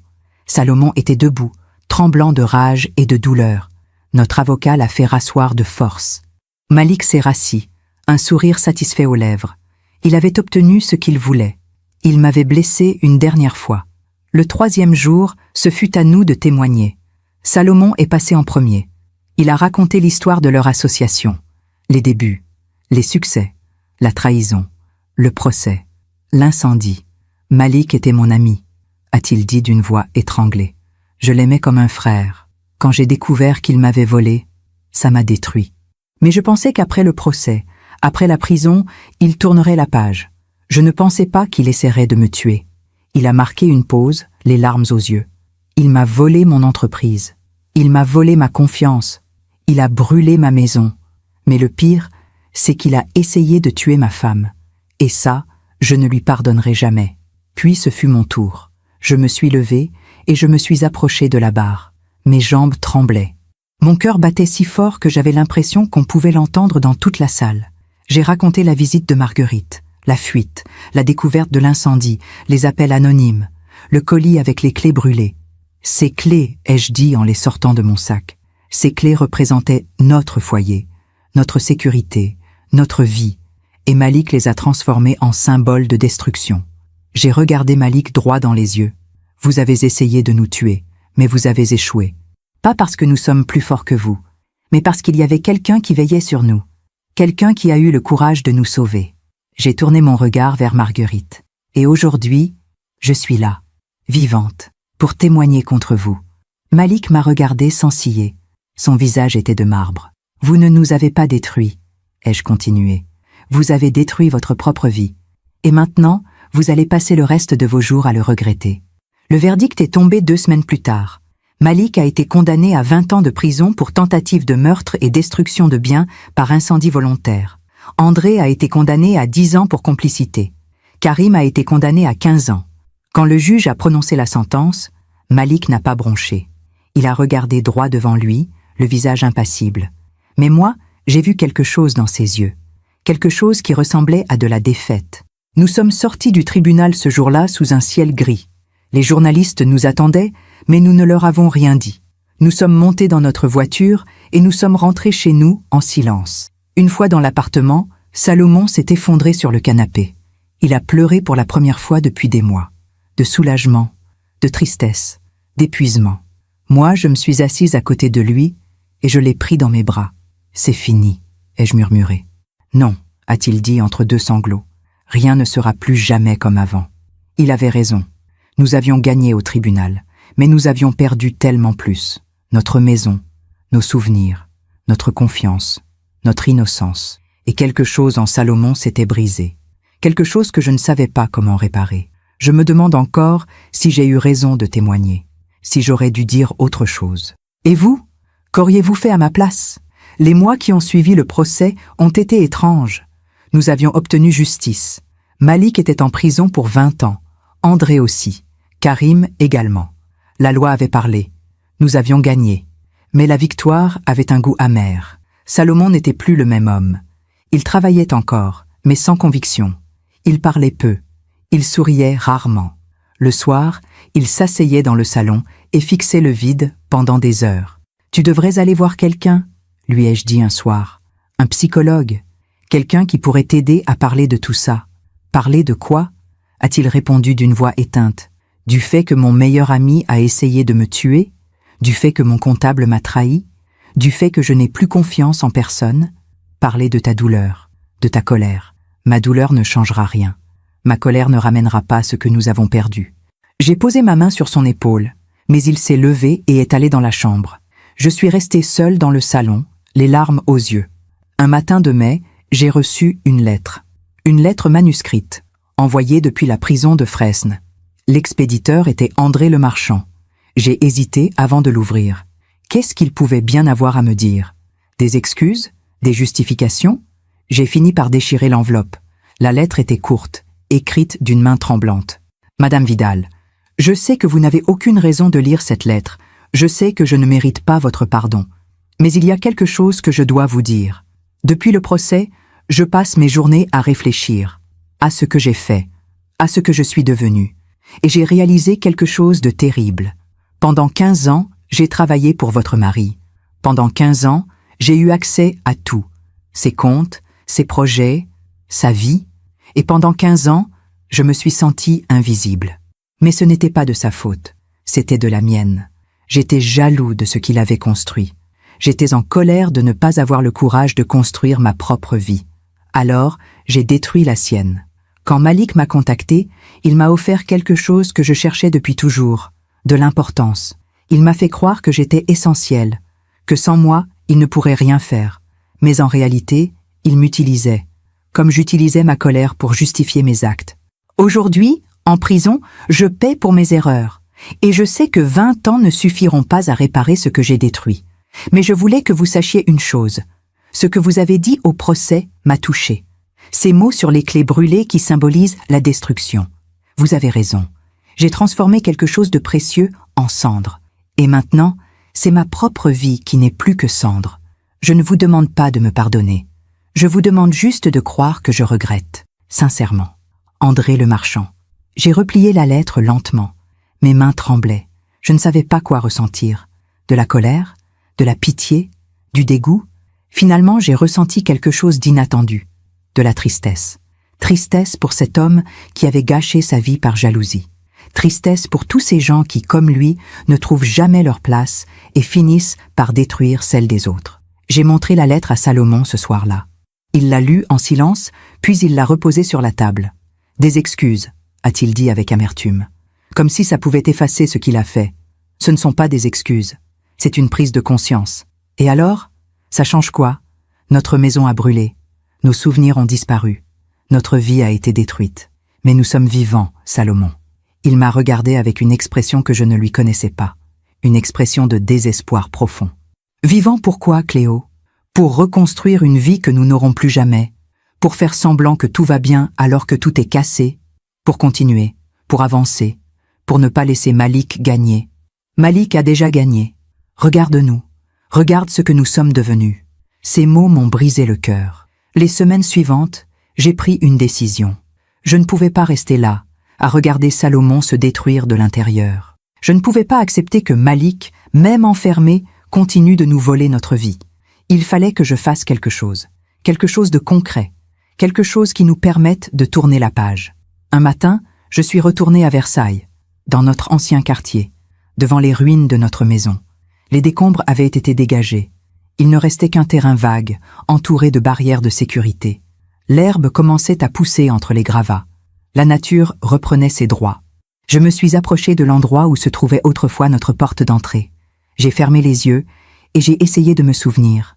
Les guirlandes de Noël, l'odeur du pain d'épices, le rire de nos enfants, les dimanches en famille. Tout était là, dans ma mémoire, intact, préservé. Et j'ai compris quelque chose d'essentiel. Malik avait détruit notre maison, mais il n'avait pas détruit nos souvenirs. Il n'avait pas détruit notre amour. Il n'avait pas détruit notre famille. Ces choses-là existaient encore, en nous, indépendamment des murs et des objets. J'ai sorti de mon sac le trousseau de clés brûlées, ces clés que j'avais gardées depuis l'incendie, ces clés qui ne servaient plus à rien. Je les ai regardées une dernière fois, puis je les ai enterrées au pied d'un arbre, à l'endroit où se trouvait autrefois notre jardin. Voilà, ai-je murmuré, je vous laisse ici, avec tout ce qui a brûlé, avec toute la douleur, avec toute la haine. J'ai recouvert les clés de terre. Maintenant, il est temps de repartir. En rentrant à la maison ce jour-là, j'ai trouvé Salomon assis dans le salon, comme d'habitude. Mais cette fois, j'ai refusé de le laisser s'enfoncer dans le silence. Salomon. Il a levé les yeux vers moi. Il faut qu'on parle. De quoi? De nous. De ce que nous allons faire maintenant. Je ne sais pas ce qu'on peut faire. On peut choisir de vivre. Vraiment vivre. Pas juste survivre. Il a secoué la tête.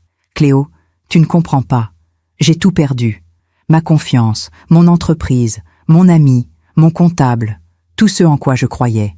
Mais tu ne m'as pas perdu, moi. Ma voix s'est brisée. Tu ne nous as pas perdus, nous. Nos enfants, nos petits-enfants, les gens qui nous aiment vraiment. Il m'a regardé, les yeux remplis de larmes. Je suis aujourd'hui allé enterrer les clés, ai-je continué. Ces clés brûlées que Malik m'avait envoyées. Je les ai enterrées dans le jardin de notre ancienne maison. Pourquoi? Parce qu'il était temps de lâcher prise, temps d'arrêter de porter le poids de ce qui a été détruit, temps de comprendre que notre vie ne se résume pas à une maison. Salomon s'est levé et s'est approché de moi. « Comment fais-tu » a-t-il murmuré. « Comment fais-tu pour rester forte ?» Je ne suis pas forte, je suis juste lucide. Lucide sur le fait que si nous restons prisonniers de cette haine, Malik aura gagné, même derrière les barreaux. Il m'a pris dans ses bras et a pleuré contre mon épaule. « Je suis désolé » a-t-il murmuré. « Désolé de t'avoir laissé porter tout ça seul. Tu ne m'as pas laissé seul, tu avais besoin de temps. Et maintenant, nous allons avancer. ensemble. Les jours suivants, quelque chose a changé en Salomon. Il a commencé à parler, à exprimer sa douleur, sa colère, sa tristesse. Nous avons décidé de consulter un psychologue ensemble, de mettre des mots sur ce que nous avions vécu, de comprendre comment reconstruire. Et lentement, très lentement, la vie a recommencé à prendre forme. Salomon a vendu son entreprise. Il ne voulait plus gérer tout ça seul. Il ne voulait plus porter ce poids. Il a préféré prendre sa retraite anticipée. « Je veux profiter de ce qui me reste », m'a-t-il dit. « Profiter de toi, de nos enfants, de nos petits-enfants. » Nous avons acheté une petite maison à la campagne, loin de Versailles, loin des souvenirs douloureux. Un endroit simple, lumineux, entouré de verdure. Le jour où nous avons emménagé, Salomon m'a offert un nouveau trousseau de clés. « Pour notre nouvelle vie », a-t-il dit en souriant. J'ai pris les clés. Elles étaient légères, brillantes, neuves, et j'ai compris que nous étions enfin libres. 1 an après le procès, j'ai reçu une nouvelle lettre. Cette fois, elle venait de Malik. J'ai hésité encore plus longtemps avant de l'ouvrir. Qu'est-ce qu'il pouvait bien vouloir? La lettre était brève, écrite d'une écriture rageuse. « Vous pensez avoir gagné? Vous pensez que je suis détruit? Détrompez-vous. Même enfermé, je reste plus fort que vous. Parce que je n'ai pas de regrets, parce que je ne me suis jamais soumis. 20 ans de prison, je les ferai.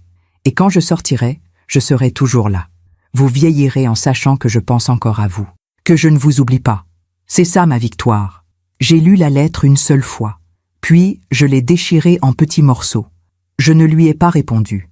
Je n'ai rien dit à Salomon, parce que j'avais compris quelque chose d'essentiel. Malik pouvait écrire toutes les lettres qu'il voulait. Il pouvait nourrir sa haine pendant 20 ans. Cela ne changerait rien. Nous avions choisi de vivre, de reconstruire, d'aimer. Et c'était notre vraie victoire. Pas celle du tribunal, pas celle de la justice, mais celle du cœur. La vie a une façon étrange de rendre justice. Pas toujours comme on l'espère, mais toujours de manière juste. Je me demande encore si Malik comprendra un jour ce qu'il a perdu. Et vous? Qu'auriez-vous fait à ma place? 5 ans ont passé depuis le procès. 5 ans pendant lesquels nous avons reconstruit notre vie. Lentement, patiemment, avec amour. Notre petite maison à la campagne est devenue notre refuge. Nous avons planté des rosiers dans le jardin, aménagé une terrasse où nous prenons le café chaque matin, accueilli nos petits-enfants pour des week-ends remplis de rire et de tendresse. Salomon a retrouvé le sourire. Pas celui d'avant. Celui-là avait disparu avec l'incendie, mais un nouveau sourire, plus sage, plus profond, plus conscient de la fragilité des choses.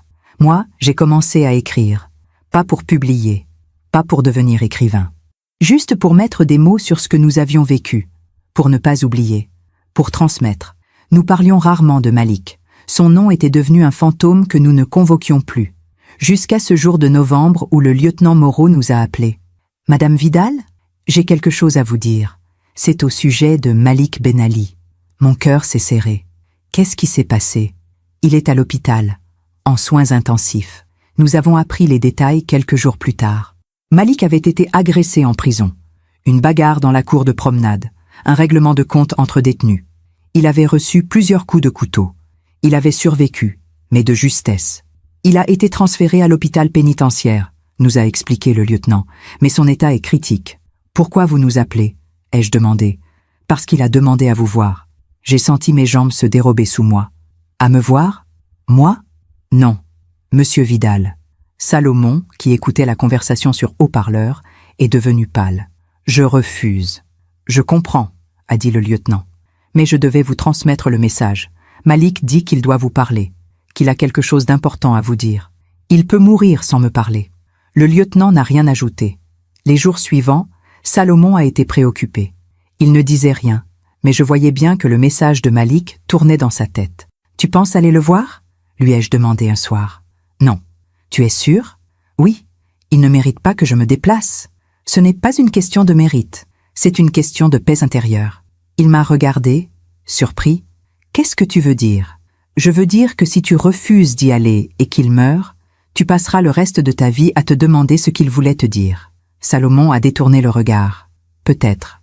Mais j'assume ce choix. » 2 semaines plus tard, le lieutenant Moreau a rappelé. « Malik Ben Ali est décédé cette nuit. » Le silence s'est installé sur la ligne. « Comment ?» ai-je demandé. « Complications post-opératoires. Son corps n'a pas supporté. J'ai regardé Salomon. Son visage était impassible. « Merci de nous avoir prévenus », ai-je dit avant de raccrocher. Nous sommes restés assis dans le salon, sans parler, pendant de longues minutes. « Il est mort », a finalement murmuré Salomon. « Oui, et je ne sais pas ce que je ressens. C'est normal. » Il a posé sa tête entre ses mains. « J'aurais dû y aller. J'aurais dû l'écouter une dernière fois. » Non, tu as fait le bon choix. Comment peux-tu en être sûr? Parce que tu as choisi de protéger ta paix plutôt que de satisfaire ta curiosité. C'est la chose la plus courageuse que tu pouvais faire. Quelques jours plus tard, nous avons reçu une enveloppe du greffe de la prison. À l'intérieur, une lettre. La dernière lettre de Malik. Celle qu'il avait écrite avant de mourir. « Salomon, si tu lis ces mots, c'est que je suis mort et que tu n'es pas venu me voir. Je ne t'en veux pas. Je n'en vaudrais pas la peine. Pendant 5 ans, j'ai nourri ma haine. Contre toi, contre le monde, contre la vie. Je me suis dit que cette haine me maintenait en vie, qu'elle me donnait une raison de continuer. Mais en prison, j'ai compris quelque chose. La haine ne maintient pas en vie. Elle consume, elle dévore, elle détruit tout sur son passage. Et aujourd'hui, alors que je suis allongé sur ce lit d'hôpital, entouré de barreaux et de gardiens, je réalise que j'ai gâché ma vie. Pas à cause de toi, pas à cause du procès, pas à cause de la prison, mais à cause de moi. J'ai choisi la jalousie plutôt que l'amitié. J'ai choisi le vol plutôt que l'honnêteté. J'ai choisi la vengeance plutôt que le pardon. Et maintenant, je meurs seul, sans famille, sans amis, sans rien. Tu m'as dit au procès que je t'avais volé ta confiance. Tu avais raison. Mais ce que je ne t'ai jamais dit, c'est que tu m'as aussi donné quelque chose que personne d'autre ne m'avait jamais donné. Une chance de construire, de réussir, d'être quelqu'un. Et moi, je l'ai détruite, par orgueil, par faiblesse, par bêtise. Je ne te demande pas de me pardonner, je ne mérite pas ton pardon. Je voulais juste que tu saches que je regrette, sincèrement. Et que si je pouvais revenir en arrière, je changerais tout. Mais il est trop tard. La vie m'a rendu ce que je lui ai donné. La solitude, la douleur, le vide. C'est ça, le karma, je suppose. Adieu, Salomon. Malik. Salomon a lu la lettre en silence, puis il l'a reposée sur la table. Il n'a pas pleuré, il n'a rien dit. Il s'est levé, est sorti dans le jardin et est resté là, debout, à regarder l'horizon. Je l'ai rejoint quelques minutes plus tard. « Qu'est-ce que tu ressens ?» ai-je demandé doucement. « Je ressens du vide. »« Du vide ?» ?»« Oui, ni joie, ni tristesse, ni soulagement. Juste du vide. » Il a marqué une pause. Pendant des années, j'ai attendu ce moment. Le moment où Malik comprendrait ce qu'il avait fait. Le moment où il regretterait. Et maintenant qu'il l'a fait, maintenant, je réalise que ça ne change rien. Ces regrets ne ramèneront pas notre maison. Ces excuses ne répareront pas la confiance brisée. Sa mort ne guérira pas mes blessures. Il s'est tourné vers moi. Alors oui, je ressens du vide, parce que toute cette histoire n'aura servi à rien. J'ai pris sa main. Non, elle aura servi à quelque chose. À quoi? À nous apprendre qu'on ne peut pas contrôler les autres, qu'on ne peut pas forcer quelqu'un à changer, qu'on ne peut pas attendre des autres qu'ils nous guérissent. J'ai serré sa main plus fort. La seule chose qu'on peut contrôler, c'est notre propre vie, notre propre paix, notre propre bonheur. Quelques jours plus tard, nous avons appris par le lieutenant Moreau que Malik avait été enterré au cimetière de la prison. Personne n'était venu à son enterrement, ni sa famille, ni ses amis. Personne. Yasmine, son ex-femme, a refusé de s'occuper des funérailles, nous a expliqué le lieutenant. Ses enfants aussi. Ils ne voulaient plus rien avoir à faire avec lui. Et André, ai-je demandé. André le marchand est toujours en prison. Mais d'après ce que je sais, il a coupé tout contact avec Malik il y a 3 ans. Ainsi, Malik était mort comme il avait vécu les dernières années de sa vie. Seul, abandonné, haï. La justice avait fait son travail, le karma aussi. Ce soir-là, Salomon et moi sommes allés nous promener dans le village. Le soleil se couchait, peignant le ciel de teintes orangées et roses. « Tu sais ce qui m'a le plus marqué dans cette histoire ?» m'a-t-il dit soudain. « Quoi ?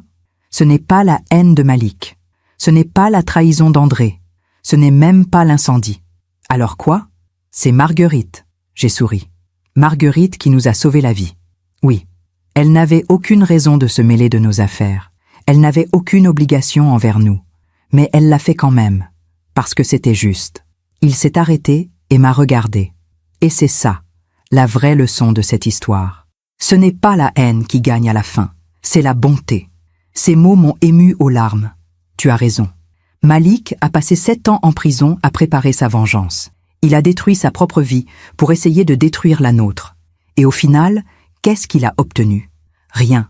Juste plus de souffrance, plus de solitude, plus de vide. Alors que Marguerite a fait un geste simple, un geste de quelques minutes. Et ce geste a tout changé. Le lendemain, nous sommes allés rendre visite à Marguerite. Elle habitait toujours en face de notre ancienne maison. Ou plutôt, en face du terrain vide où se trouvait autrefois notre maison. Elle nous a accueillis avec un grand sourire, comme toujours. « Cléo! Salomon! Quelle surprise !» Nous nous sommes assis dans son salon.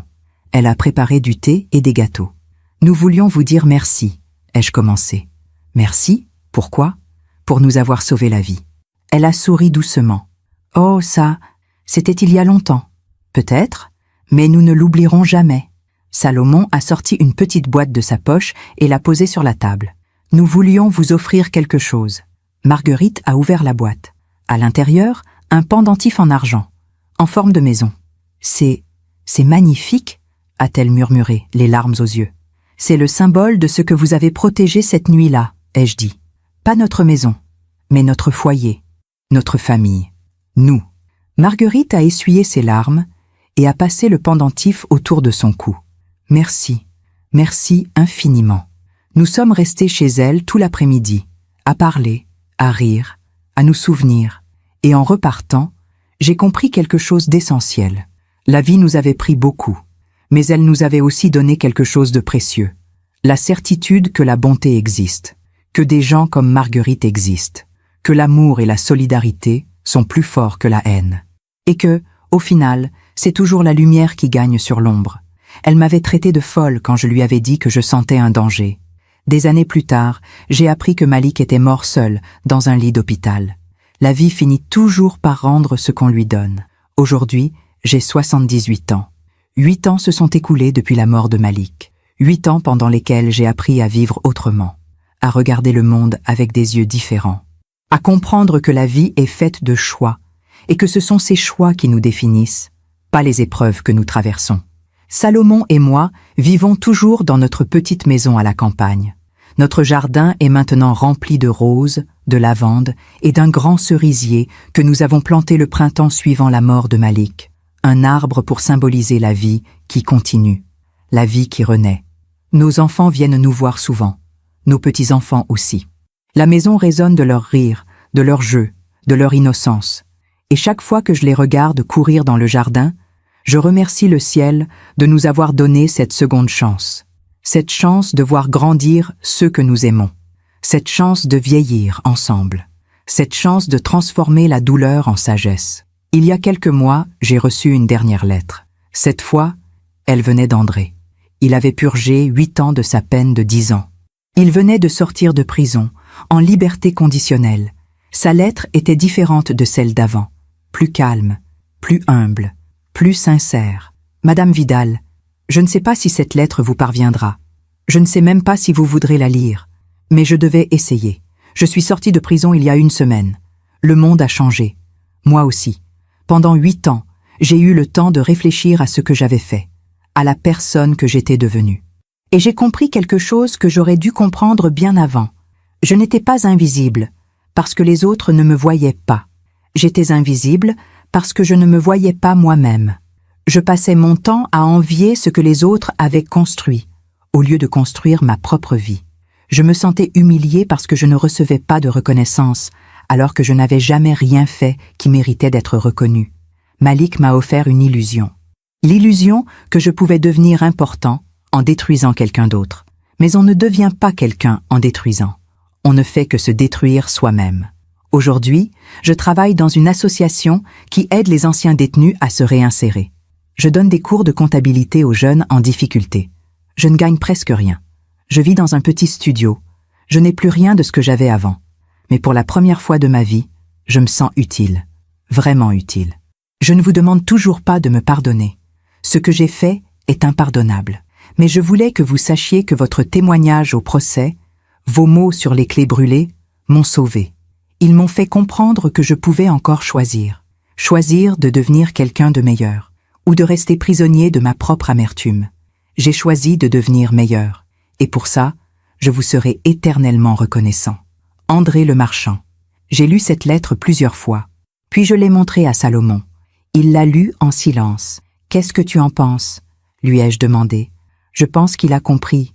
Enfin, tu lui pardonnes ? Il a réfléchi longuement avant de répondre. Je ne sais pas si je lui pardonne, mais je ne lui en veux plus, et peut-être que c'est suffisant. Il a replié la lettre et me l'a rendue. André a fait le choix de changer. C'est tout ce qu'on peut demander à quelqu'un. Quelques semaines plus tard, j'ai décidé de retourner une dernière fois à Versailles, dans notre ancien quartier, devant le terrain où se trouvait autrefois notre maison. Le terrain avait été vendu.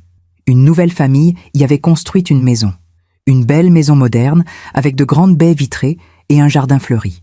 Je suis resté là, de l'autre côté de la rue, à regarder cette nouvelle vie qui s'était construite sur les cendres de l'ancienne. Des enfants jouaient dans le jardin. Une femme arrosait les fleurs. Un homme bricolait quelque chose sur la terrasse. Et j'ai souri. Parce que c'était exactement comme ça que les choses devaient être. La vie continue. Toujours. Malgré les incendies. Malgré les trahisons. Malgré la douleur. La vie continue. Et elle trouve toujours un moyen de refleurir. En rentrant à la maison ce jour-là, j'ai trouvé Salomon dans le jardin. Il taillait les rosiers, concentré, paisible. Je suis allé à Versailles, lui ai-je dit. Il a levé les yeux vers moi. Comment c'était ? Différent. Une nouvelle famille a construit une maison là où se trouvait la nôtre. Et comment tu te sens ? Bien, vraiment bien. Il a souri. Moi aussi. Nous sommes restés là, dans le jardin, à profiter du soleil de cette fin d'après-midi. Et pour la première fois depuis des années, j'ai senti que nous étions vraiment libres. Libres de la haine, libres de la peur, libres de la douleur. Ce soir-là, alors que nous dînions tranquillement tous les deux, Salomon m'a posé une question. Si tu pouvais revenir en arrière, est-ce que tu changerais quelque chose ? J'ai réfléchi longtemps avant de répondre. Non, je ne changerais rien. Rien ? Même sachant tout ce que nous avons perdu ? Même en sachant tout. Parce que si nous n'avions pas vécu tout ça, nous ne serions pas qui nous sommes aujourd'hui. Et qui sommes-nous aujourd'hui ? Des survivants, des témoins. Des gens qui savent que la bonté existe, que l'amour est plus fort que la haine, que la vie vaut toujours la peine d'être vécue. Il a pris ma main et l'a serrée doucement. Tu as raison. Il y a quelques jours, Marguerite nous a rendu visite. Elle a maintenant 82 ans, mais elle est toujours aussi vive, aussi élégante, aussi généreuse. Nous avons passé l'après-midi ensemble à parler de tout et de rien. De nos enfants, de nos petits-enfants, de la vie qui passe. Et puis, au moment de partir, elle m'a pris la main. Tu sais, Cléo, je repense souvent à cette nuit de décembre. Moi aussi. J'ai eu tellement peur de me tromper, tellement peur que vous ne me croyiez pas. Mais nous vous avons cru, sans hésiter.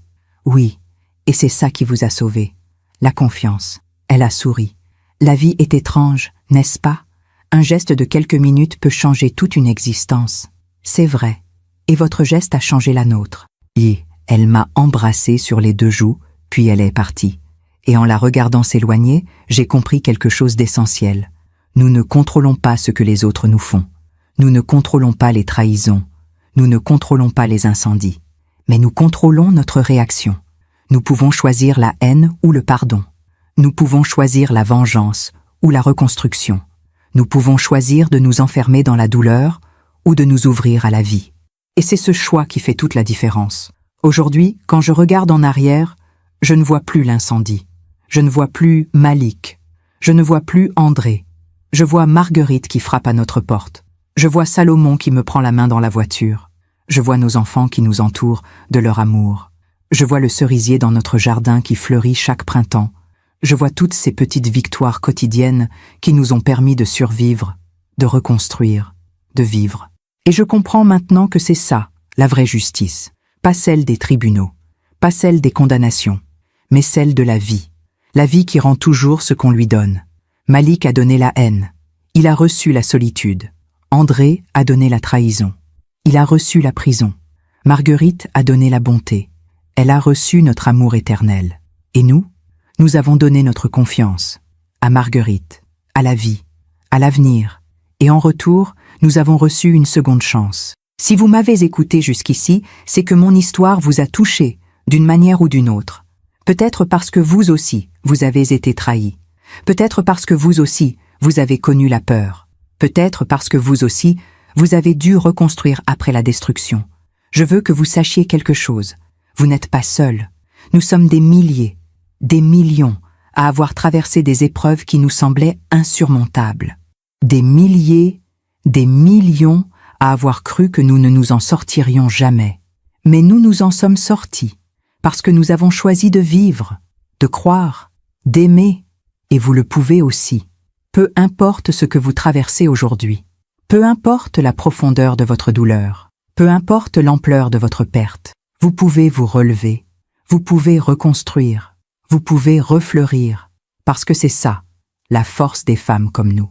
Nous sommes comme ces rosiers que je taille chaque printemps. Nous semblons fragiles, nous semblons brisés par l'hiver, mais quand le printemps revient, nous refleurissons, plus fortes, plus belles, plus vivantes que jamais. Je termine cette histoire avec une dernière pensée. Il y a quelques jours, notre petite fille de 6 ans, Emma, jouait dans le jardin. Elle a trouvé quelque chose dans la terre, près du cerisier. « Mamie, regarde ce que j'ai trouvé. » C'était une clé. Une vieille clé rouillée, probablement celle d'un ancien propriétaire de ce terrain. Elle la brandit fièrement. C'est une clé magique. Elle ouvre des trésors cachés. Je l'ai regardée, cette petite fille pleine de vie et d'innocence, qui tenait cette clé comme si c'était la chose la plus précieuse au monde. Et j'ai souri, parce que j'ai compris que c'était exactement ça.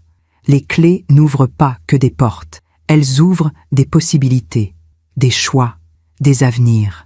Et tant que nous avons la force de tourner la clé, de pousser la porte, d'entrer dans une nouvelle vie, alors tout est possible. Malik a essayé de nous voler nos clés, de brûler notre maison, de détruire notre avenir, mais il n'a pas réussi, parce que les vraies clés, celles qui comptent vraiment, ne sont pas en métal.